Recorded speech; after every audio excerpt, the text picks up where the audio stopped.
afternoon, everyone. As I've introduced, my name's Lewis. I'm one of the consultant anaesthetists here, and I'm also one of the simulation leads for the Trust. I work in postgrad quite often, and I am bidding to you guys for £2,890 for an ultrasound investment. I was meant to be here with my mate Ollie, but he's got tonsillitis. So the report we had going on is all going to have to fall on me, so we'll see how that goes. So, as Bruce Forsyth would say, it's nice to see you. Nice. Thank you, it's pantomime season. I think it's hey, I think it's brilliant to see you. We're here about brilliant people. But does anyone know where the word brilliant comes from?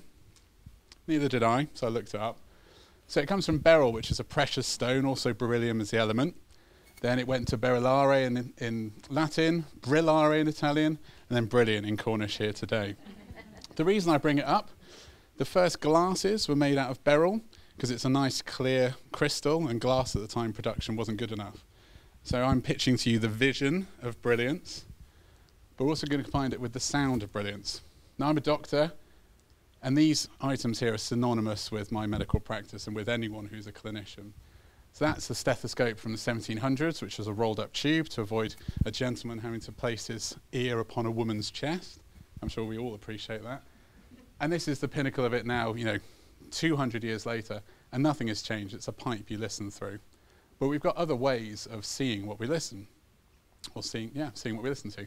So this is an ultrasound machine. I don't know if any of you are familiar with it, but it allows us to use sound waves to create an image, so we can put them on various parts of your body and see what's going on underneath. So if any of you have had children, you would have had ultrasound scans for that, various other investigations. But ultrasound is primarily used by sort of tertiary specialities quite high up, and a lot of our juniors and a lot of our nurse pracs and things don't really encounter it in their day-to-day practice. Basically because they're big units, they're sort of 4 foot high, they're on wheels, and they're about £55,000 a piece. So that's the same as that Tesla Model 3 Performance there, both full of electronics, both not the kind of thing you want to park up on a ward for people to crash trolleys into, nor to lend to a relatively junior driver of such a machine. So if we take a brilliant vision and the basic stethoscope and try and take it forward, what I'm pitching for is one of these. So this is called a Butterfly IQ probe. It combines with an iPhone or an iPad and allows us to use a portable ultrasound the size of a sort of small mobile phone, and you can do everything that other machine will do with it. It's won Time's Best Invention of 2019. It's an Apple award-winning product and numerous other healthcare awards. And I think this could well be the future of healthcare. And for the price of one of those gigantic machines, we could get 32 of those for the Trust. So the process of all this has been the foundation doctors came to me and said, can I have some help? They're trying to work out how to do IV cannulation better. So that's putting a drip in someone's hand. And often the more experienced you get, the easier it gets. But we can use ultrasound in the more difficult patients to find out where the veins are. And they said, can you help us with this? So we've already established a training program, but it's got its limitations. We can only use our ultrasound down here, which is about 15 years old. And I did have a mobile phone prop of a 15-year-old mobile phone, but I've left it in my bag through there. But it'll make a phone call, but it won't do anything else. So I thought we'll put in a pitch for the Dragon's Den, hopefully win a Dragon's Den bid, and then we'll try and improve and expand our teaching program. The improvements I think it'll make are for staff, for the non-ultrasound trained staff. We're going to try and get everyone familiar with it. This is a sort of stepping stone to getting ultrasound more ubiquitous throughout the Trust. And it should hopefully increase their skills, decrease the amount of time it takes for people to, 1 minute ago, thank you, to do things, improves the success rate of cannulation. It'll make my life easier. I'll get to train more people and my juniors will get to teach, so it gives them teaching skills. It'll decrease our workload because we often get called to do the hardest of the hard ones. And if we've got people getting the cannulas in, it means I have to do less on the ward and carry on caring for my patients, and it'll improve the patient flow for the patients themselves. They'll have a better service, less attempts at cannulation, and less risk from multiple punctures. And I think it'll help the Trust. Hopefully we'll use less cannulas, people will be happier. And for the charity in the Trust, I think this really could be the beginning of a future step for how we practice things. So as Franklin said, an investment in knowledge always pays the best interest. He was a futurist, an inventor, an educationalist, almost everything else you could put an ist on the end. He also invented bifocal glasses, and so I present to you a bifocal vision, which is where can we take an investment from you guys and a simple portable ultrasound probe and perhaps change the way we practice from stethoscopes to all having ultrasound probes at some point in the future. So that's my pitch. Thank you.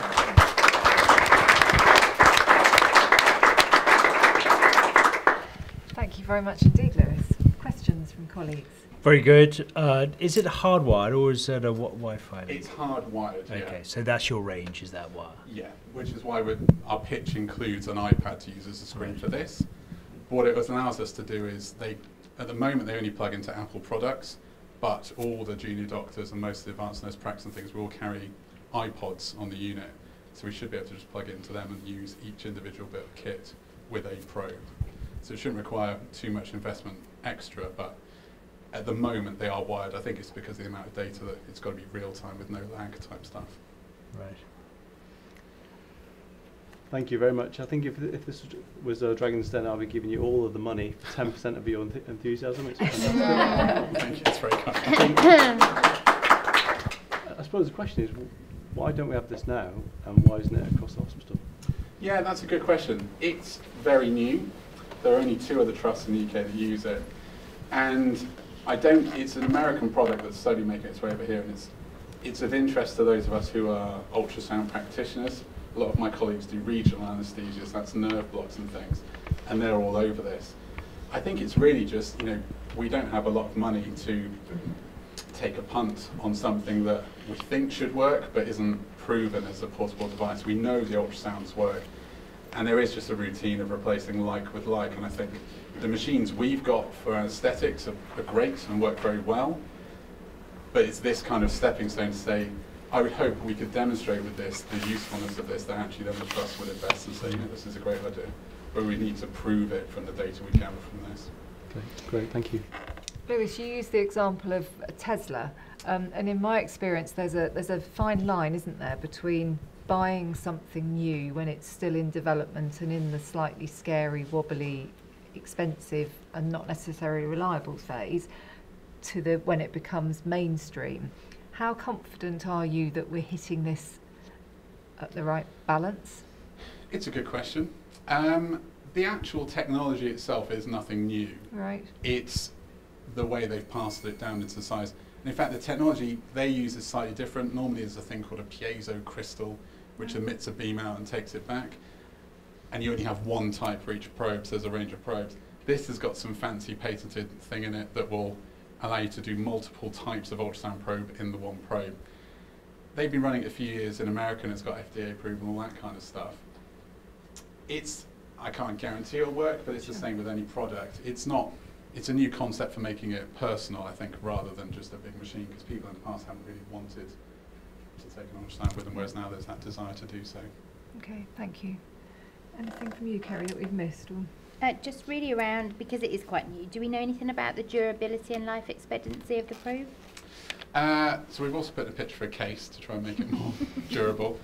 They all come with, I think, a 2-year warranty, and you can extend that when you buy the product. I don't know, to be honest, about how. I think if you treat it fine, it should be okay. And that was my follow-up question. Are there any ongoing cost maintenance commitments required? No, it depends what we want out of it. They obviously quite cleverly pitch it where you can have a subscription program that allows you to share your images across up to 10 users and things like that. You buy a subscription as part of the initial purchase, but after a year you don't have to renew it and the probe will still work. Right. So I think it's something where we could look towards funding that if, for example, as a sim department, we found it useful to be able to share the stuff. If we didn't, it would still function for what we want from it, perhaps just not quite as sexy as some of the other people would like.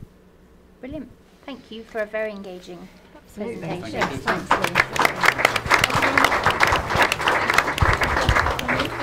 Thank you. How did you feel it went? Yeah, good. It's very quick, isn't it? These things always are when the adrenaline gets going. But there were some good questions. They're quite a receptive bunch. So Good.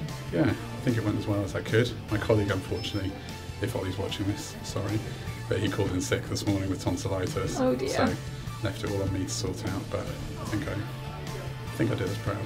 Would you do it again? Yeah, it's good fun actually. Good. I'm glad everything is dark so you can't see the people watching from the background. And it is a bit odd, sort of, you're used to lecturing behind a little thing and you've got that defensive platform, so it's quite weird. I'm sure I did some stupid things with my hands, but yeah, it's good fun. Good. Well, thank you very much and good luck. Thank you. Cheers.